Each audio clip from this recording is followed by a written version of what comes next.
Welcome YouTube. Hope you are having a fantastic day. We're going to be going over Demonologist. This is a Demonologist review. I'm not going to go over how the gear works. I'm not going to go over how certain things work or behave or whatever. This is just a short, concise, hopefully short, concise game review. So you can have an educated decision on if you want to buy this game or not. So let us go into game. Let me show you around, and then we will. Then I'll give you my review. All right, so here is the game. This is the first place you get, and yes, you can buy a cat, and the cat is very, very cute. But here's the game. It does a lot of cute things. This was the best $6,200 I ever spent. Except when I changed the house to a lighthouse, I'm going to have to get the kitty again. But so you got 3 boards. This is a little clunky, I'll be totally honest. Because you've got you've got to click one of these before then you can choose one of these. The tutorial in the game is all you've got basically is this. I prefer I prefer being able to use the equipment and test it before you go into the house. So yeah, so there's that. And right now, because like right now, if you go here, ESG is one of the things that's broke right now. But even the ESG picture looks wrong. Because the prongs of the ESG, these two things, are pointed towards a wall, which would lead you to believe that this little circle, the other side of this, is the side that you should be aiming towards the room. Except that's wrong. The prongs need to be aimed into the room. The blank disc on the other side should be pointed towards the wall. If you were able to test this physically, you'd be able to know that. Oh, is our cat being cute to us? Oh, no, cat's playing with the ball. I didn't even realize the cat could play with the ball. All right, so, but here's all your gear. You can't touch any of it. It's just on the wall. You can't do anything with it. So, but like I said, I prefer, and I think most people probably prefer being able to, I'm seeing if the cat does anything cute. It might actually play.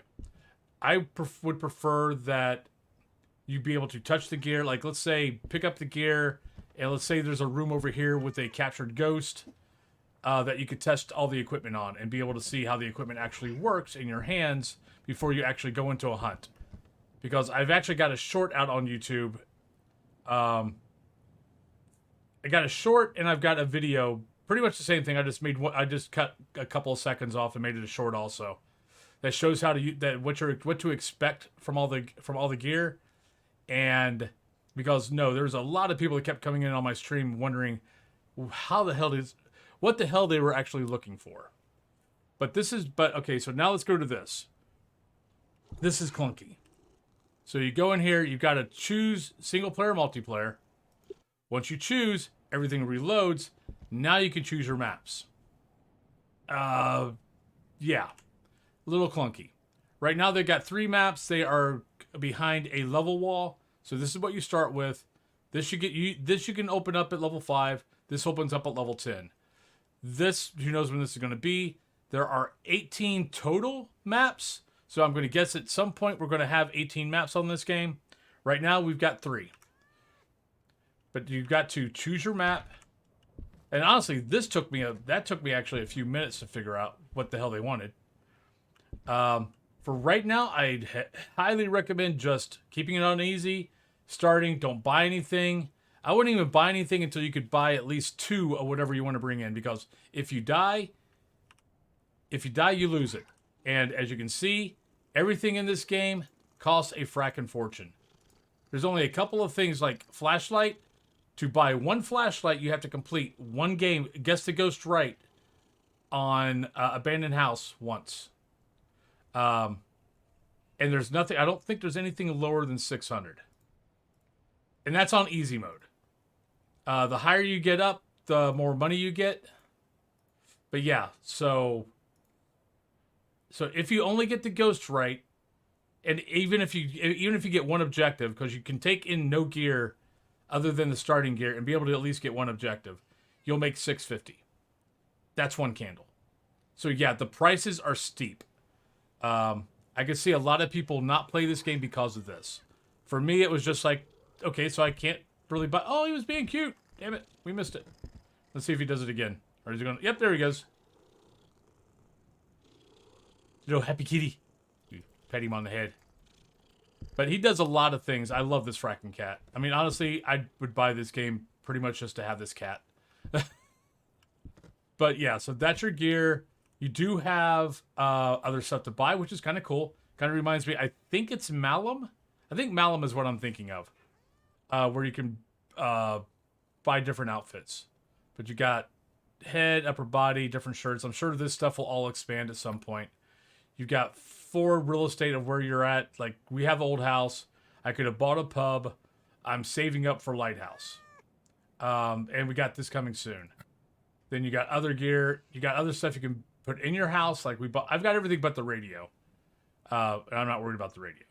So, but once again, prices. This is 55. This is 6,200. I think most of the other stuff are 2,000 and more. So yeah, so everything is bloody freaking expensive in this game. But let's take you guys in the game. Because also, I can't show you everything outside in the house on the journal. So here's our journal. You got introduction, which is just a bunch of verbiage. You've got guide, which kind of goes you through, like, tells you different stuff, but it's more reading.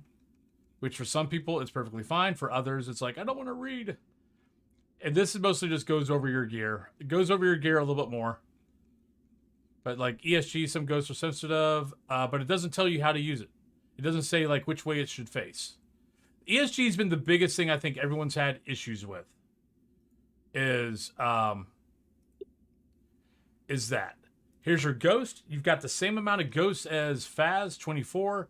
You see a lot of different. You see a lot of current same names. You also got a lot of different names, but the behaviors are totally different. I almost want to go through here and see if they tied the behaviors of the ghosts more to their real life equivalents, where we know where Faz kind of didn't.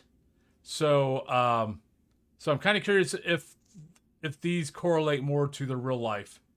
Then you got evidence. And EMF, fingerprint, easel canvas is something new that no one's seen. But that's basically letting the ghost paint. Freezing temps, ESG, that's that disc thing. What that does is basically bring up an apparition if it's close enough. And it seems that the ghost has to be really fracking close. It's almost like if you think of Faz, getting the Diosian noise off the spirit box, basically 1 meter, that almost seems to be the how close the ghost has to get to this. So yes, this right now is a pain in the ass. Ectoplasm is pretty simple. There's, like I said, there's a video I put out yesterday that shows all the evidence and what you should be looking for. Go check that out. I'll put a link down at the bottom. But it shows you what you should be expecting for every one of these. So let's go back. So we're here. Let me walk you guys through. So what we got here, we've got all this stuff over here from what I can tell does nothing. It's these 3 monitors you care about. So this is basically your, what you need to do. So detect the ghost, Stephanie Jacobson. It only answers you when you are alone. So you could probably say the ghost name. Actually, I'll be totally honest. I haven't been doing this. Everything else is locked. So you have to finish this before you can do this. You have to do this before you can do this. And right now, like I said, I would recommend just coming in with basic gear. If you want to find the sitting human silhouette and call it a day and leave. Don't worry about the exorcist. If you have to do the exorcism right now, the exorcism is you have to find 5 missing fingers and you have to put them in jars. That's camera, that's that. You don't need to do that. Oh yeah, by the way, right now, and from what I understand, this is a feature, not a bug. You could stand right here for the whole game. Your sanity will drop. It's slow, but it will drop. But here's your gear. So this is Fred. That's Fred the cockroach, which you can turn off if you don't like bugs. I leave Fred because Fred is a hardworking cockroach and he deserves to be in the game. This is your UV. This is your spirit box, which let me drop. So so left key brings it to your mouth so you can speak. Like I said, once again, as you can see, open mic, my hand is up, my other hand's on the mouse. It hears me talking. So also basically watch out for the Ouija board. But you can also just have it there, and what happens is the ghost, see the thing that looks like Oogie Boogie? It will glow. And it only glows, so you can hear ghosts. Like my first game, I spoke in this, I heard something. Like it's like the ghost spoke, I thought that was Spirit Box. No. It's got that ghost figure has to glow for it to be Spirit Box. This, like I was saying, this. So you hold down G, you can move it. Mouse wheel turns it. But let's say our ghost is that way, or where I want to detect. Those two prongs have to be aimed that way. This is to look for ectoplasm. Think of ectoplasm. What it looks like is kind of an upside down Nike symbol. So the upside, like basically an upside, it's an upside down swoop. Is what it kind of looks like. But like I said, I'll link the video of what all the stuff looks like. And then canvas, same thing. Hold down G. You can move it anywhere. Move the mouse wheel, spin it, all that kind of good stuff. So let's take that. We got that. We got that. Oh, we dropped Fred. Where's Fred at? Oh, there's Fred. All right, so let's go in. Okay, here's one of my other issues I have right now. Oh yeah, controls. Let's go to controls real quick. So settings, controls, basic controls. The one thing I miss and I wish and I hope they add is a hotkey for the flashlight. Every other game I believe has it, and I really miss having it because what ends up happening if you don't have it is you have to scroll through your mouse wheel to get to different gear or to turn off your flashlight when the ghost is hunting you. Everything else is pretty much the same, but like I said, open mic. It says, yeah, push to talk, toggle, voice activation, but I don't think any of this matters. This is only for talking to people in game. Otherwise, it's an open mic. Gameplay, you can turn off your crosshair, you can hide the cockroach, graphics, normal, walking through, video, normal, what you want to go through. You can change your gamma if you want. So... But yeah, so like once you got the flashlight, you can left mouse button turns it off, then it turns back on. But you can't do that over here. If you have this up, you can't turn it off. So there's nothing to turn off the flashlight other than wheeling to it. And when you're running from the ghost, you kind of would like to turn off your flashlight so you can lose it. But so you're just walking through. Right now the devs know that there is a problem with the ESG. And there's a problem with evidence showing up late. That is probably the one thing I would say is probably the biggest problem right now in the game is there are times like, let's say the ghost is in here. Let's say freezing temps or EMF is evidence that you have to get. And what ends up happening is you could sit in here for 10 to 15 minutes, check out every single thing that gets thrown, and you won't get EMF 5. And you end up getting EMF 5 after or right before the ghost hunts. Same with freezing temps. I've been in this room for like, in all rooms. But you'll be in the room forever. You'll never get freezing temps. Then like right before the ghost hunts, boom, you got freezing temps. I've guessed ghosts wrong because of that. The jump scares in the game seem to be locked to the rooms that they happen in.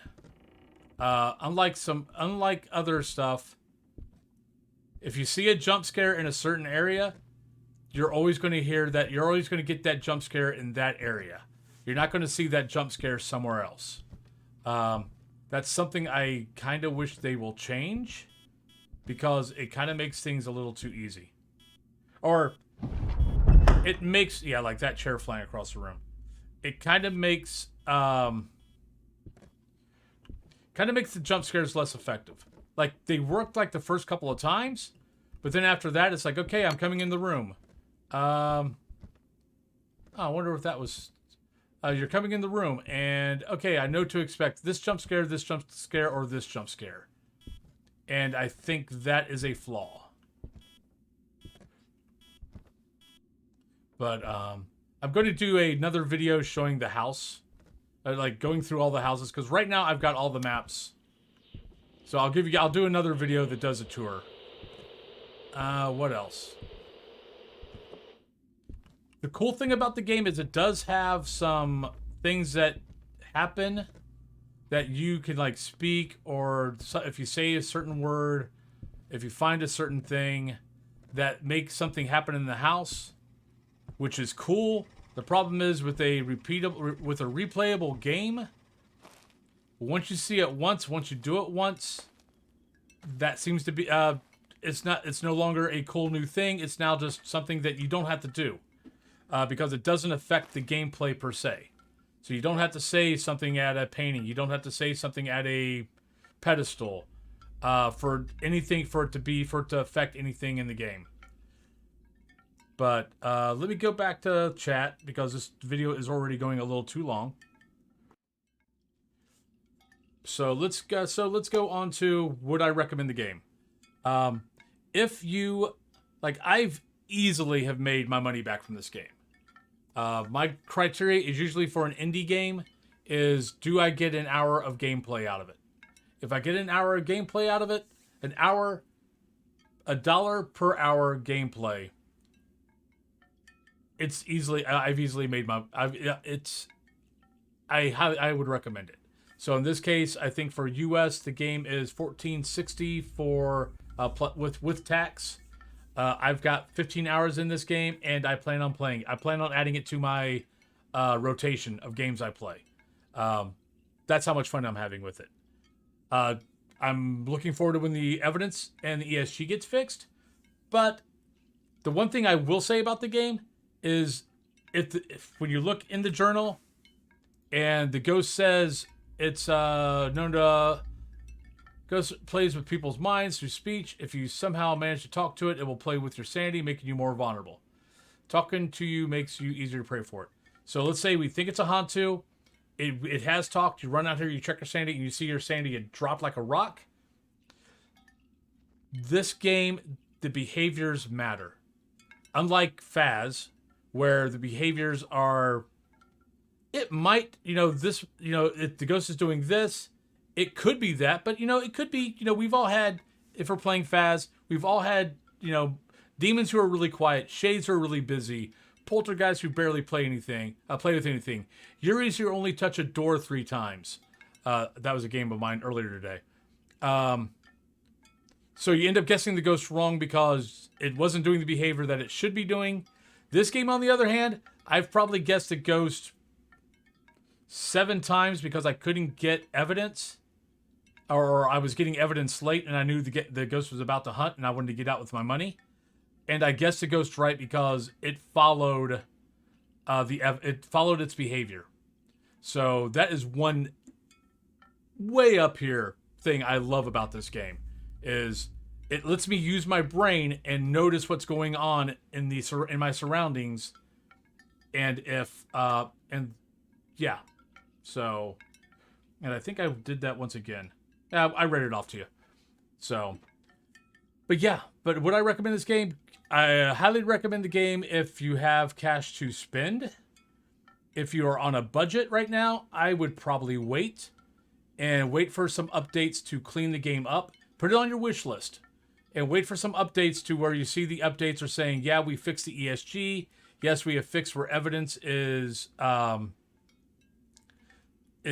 evidence is working better. You're getting the evidence more now. I'd wait for those updates, and then watch your fellow streamers, watch YouTube, and see when people are going, yeah, things are working way better. I highly recommend watching me, but I know you guys got other guys to watch also. But that's what I would recommend. If you're on a budget, I'd wait. If you've got the cash to play with, I'd buy it because like I said, I've been having a blast playing this game, and I'm adding it to my rotation. I kind of have a rotation of what I play. I used to play Faz all the time. I'm trying not to play Faz all the time. And I'm trying to add rotation into the ghost hunting games that I enjoy. And like maybe playing 3 hours of one game, playing 3 hours of another game for every stream. So yeah, because I typically stream for like 6 hours, and so I'm trying to break it up. Some days I play 6 hours of one game.